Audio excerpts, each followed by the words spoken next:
ನಾನು ಅನ್ಕೊಂಡಂಗಲ್ಲ, ಇದು ಸ್ಕ್ಯಾಮ್ ದೊಡ್ಡದಾಗೆ ನಡೀತಿದೆ. ಶಿಕ್ಷಣ ಕ್ಷೇತ್ರದಲ್ಲಿ ನಡೆಯುತ್ತಿರುವ ಭ್ರಷ್ಟಾಚಾರದ ಕಹಾನಿಗೆ ಒಂದಷ್ಟು ಸಿನಿಮೀಯ ಅಂಶಗಳನ್ನು ಸೇರಿಸಿ ಸ್ಕ್ಯಾಮ್ 1770 ಸಿನಿಮಾ ಮಾಡಲಾಗಿದೆ. ಹಣ ಇದೆ ಎಂದ ಮಾತ್ರಕ್ಕೆ ತಮ್ಮ ಮಕ್ಕಳಿಗೆ ಮೆಡಿಕಲ್ ಸೀಟ್ ಕೊಡಿಸಲು ಮುಂದಾಗುವ ಪೋಷಕರಿಗೆ ಈ ಸಿನಿಮಾದಲ್ಲಿ ಮುಖ್ಯವಾದ ಸಂದೇಶ ನೀಡಲಾಗಿದೆ. ಸಿನಿಮಾದ ವಿಮರ್ಶೆ ಇಲ್ಲಿದೆ. Cinema scam 1770. ನಿರ್ಮಾಣ ದೇವರಾಜ್ ಆರ್. ನಿರ್ದೇಶನ ವಿಕಾಸ್ ಪುಷ್ಪಗಿರಿ. ಪಾತ್ರವರ್ಗ ರಂಜನ್ ಬಿ, ಸುರೇಶ, ಶ್ರೀನಿವಾಸ್ ಪ್ರಭು, ನಿಶ್ಚಿತಾ, ರಾಘು ಶಿವಮೊಗ್ಗ, ಹರಿಣಿ, ಉಗ್ರನ್ ಸಂದೀಪ್ ಮುಂತಾದವರು. ಸ್ಟಾರ್ 3 ಡಿವಿಷನ್ 5 ನಟ ರಂಜನ್ ಅವರು ಸರ್ಕಾರಿ ಹಿರಿಯ ಪ್ರಾಥಮಿಕ ಶಾಲೆ ಕಾಸರಗೋಡು ಸಿನಿಮಾದಲ್ಲಿ ದಡ್ಡ ಪ್ರವೀಣನಾಗಿ ನಟಿಸಿದ್ದರು. ಆ ಸಿನಿಮಾದಲ್ಲಿ ಪ್ರಾಥಮಿಕ ಶಿಕ್ಷಣ ವ್ಯವಸ್ಥೆಯ ಬಗ್ಗೆ ಹೇಳಲಾಗಿತ್ತು. ಈಗ ರಂಜನ್ ಅವರು ಸ್ಕ್ಯಾಮ್ 1770 ಸ್ಕ್ಯಾಮ್ 1770 ಸಿನಿಮಾದಲ್ಲಿ ಅಭಿನಯಿಸಿದ್ದಾರೆ. ಈ ಸಿನಿಮಾದಲ್ಲೂ ಶಿಕ್ಷಣದ ಕ್ಷೇತ್ರದ ಬಗ್ಗೆಯೇ ತೋರಿಸಲಾಗಿದೆ. ನಿರ್ದಿಷ್ಟವಾಗಿ ವೈದ್ಯಕೀಯ ಕಾಲೇಜುಗಳ ಸೀಟ್, ಮೆಡಿಕಲ್ ಸೀಟ್ ಹಂಚಿಕೆಯ ಹಿಂದೆ ಇರುವ ಕರಾಳ ವಿಚಾರಗಳನ್ನು ಬಿಚ್ಚಿಡಲಾಗಿದೆ.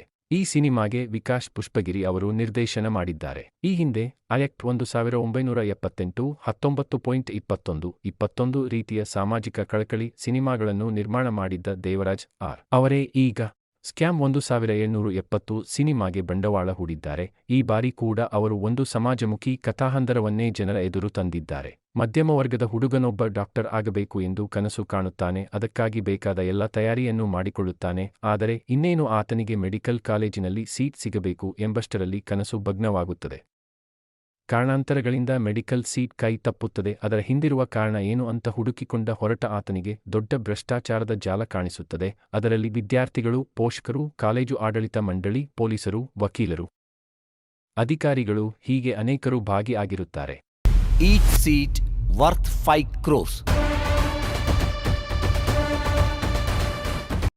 ಮೆಡಿಕಲ್ ಕಾಲೇಜು ಸೀಟ್ ಮಾಫಿಯಾ ಎಷ್ಟು ದೊಡ್ಡದು ಎಂಬುದನ್ನು ಈ ಸಿನಿಮಾ ತೆರೆದಿಡುತ್ತದೆ. ಚಿತ್ರತಂಡವೇ ಹೇಳಿಕೊಂಡಿರುವಂತೆ ಇದು ಪೋಷಕರಿಗಾಗಿ ಮತ್ತು ವಿದ್ಯಾರ್ಥಿಗಳಿಗಾಗಿ ಮಾಡಿದ ವಿಶೇಷ ಸಿನಿಮಾ.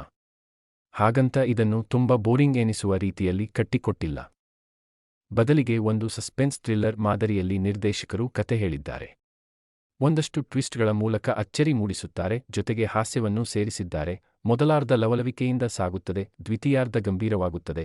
ಇಂದಿನ ಕಾಲಘಟ್ಟದಲ್ಲಿ ಶಿಕ್ಷಣ ವ್ಯವಸ್ಥೆ ಎಷ್ಟು ಭ್ರಷ್ಟವಾಗಿದೆ ಎಂಬುದನ್ನು ತಿಳಿಸುವುದು ಹಾಗೂ ಆ ಮೂಲಕ ಪೋಷಕರಲ್ಲಿ, ವಿದ್ಯಾರ್ಥಿಗಳಲ್ಲಿ ಜಾಗೃತಿ ಮೂಡಿಸುವುದೇ ಸ್ಕ್ಯಾಮ್ 1770 ಸಿನಿಮಾದ ಮುಖ್ಯ ಆಶಯ. ಶಿಕ್ಷಣ ಕ್ಷೇತ್ರದಲ್ಲಿ ನಡೆಯುತ್ತಿರುವ ಭ್ರಷ್ಟಾಚಾರದ ಕಹಾನಿಗೆ ಒಂದಷ್ಟು ಸಿನಿಮೀಯ ಅಂಶಗಳನ್ನು ಸೇರಿಸಿ ಸ್ಕ್ಯಾಮ್ 1770 ಚಿತ್ರವನ್ನು ಮಾಡಲಾಗಿದೆ. ಹಣ ಇದೆ ಎಂದ ಮಾತ್ರಕ್ಕೆ ತಮ್ಮ ಮಕ್ಕಳಿಗೆ ಮೆಡಿಕಲ್ ಸೀಟ್ ಕೊಡಿಸಲು ಮುಂದಾಗುವ ಪೋಷಕರಿಗೆ ಈ ಸಿನಿಮಾದಲ್ಲಿ ಮುಖ್ಯವಾದ ಸಂದೇಶ ನೀಡಲಾಗಿದೆ. ತಮ್ಮ ಮಕ್ಕಳ ಭವಿಷ್ಯ ಕಟ್ಟಲು ಪ್ರಯತ್ನಿಸುವ ತಂದೆ ತಾಯಿ ಇನ್ನೊಬ್ಬರ ಮಕ್ಕಳ ಜೀವನವನ್ನು ಹೇಗೆ ಹಾಳು ಮಾಡುತ್ತಾರೆ ಎಂಬುದನ್ನು ಈ ಚಿತ್ರದಲ್ಲಿ ವಿವರಿಸಲಾಗಿದೆ. ಪ್ರತಿಷ್ಠಿತ ಶಿಕ್ಷಣ ಸಂಸ್ಥೆಗಳ ಸೀಟು ಹಂಚಿಕೆಯ ಹಿಂದಿರುವ ಭ್ರಷ್ಟಾಚಾರವನ್ನು ತಡೆಯುವುದು ಪೋಷಕರು ಮತ್ತು ವಿದ್ಯಾರ್ಥಿಗಳ ಕೈಯಲ್ಲೇ ಇದೆ ಎಂಬುದನ್ನು ಸ್ಕ್ಯಾಮ್ 1770 ಸಿನಿಮಾ ಸ್ಪಷ್ಟವಾಗಿ ಹೇಳುತ್ತದೆ. ಮೇಕಿಂಗ್ ದೃಷ್ಟಿಯಿಂದ ಸ್ಕ್ಯಾಮ್ 1770 ಚಿತ್ರ ಅಚ್ಚುಕಟ್ಟಾಗಿ ಮೂಡಿಬಂದಿದೆ. ಮೊದಲ ಹಾಡು ಚಿತ್ರಕ್ಕೇನೂ ಪೂರಕವಾಗಿಲ್ಲ. ಕೆಲವು ದೃಶ್ಯಗಳಲ್ಲಿ ಲಾಜಿಕ್ ಹುಡುಕುವುದು ಕಷ್ಟ. ಕಥೆಯ ಅಂತ್ಯ ಸ್ವಲ್ಪ ಬೇರೆ ರೀತಿಯಲ್ಲಿದೆ. ಹೀರೋ ಮೂಲಕ ಎಲ್ಲ ಸಮಸ್ಯೆಗೂ ಪರಿಹಾರ ಕೊಡಿಸುವ ಪ್ರಯತ್ನ ಈ ಚಿತ್ರದಲ್ಲಿ ಆಗಿಲ್ಲ. ಬದಲಿಗೆ ಪ್ರೇಕ್ಷಕರಿಗೆ ಆ ಜವಾಬ್ದಾರಿಯನ್ನು ದಾಟಿಸುವ ಮೂಲಕ ನಾನು ಅನ್ಕೊಂಡಂಗಲ್ಲ, ಇದು ಸ್ಕ್ಯಾಮ್ ದೊಡ್ಡದಾಗೆ ನಡೀತಿದೆ.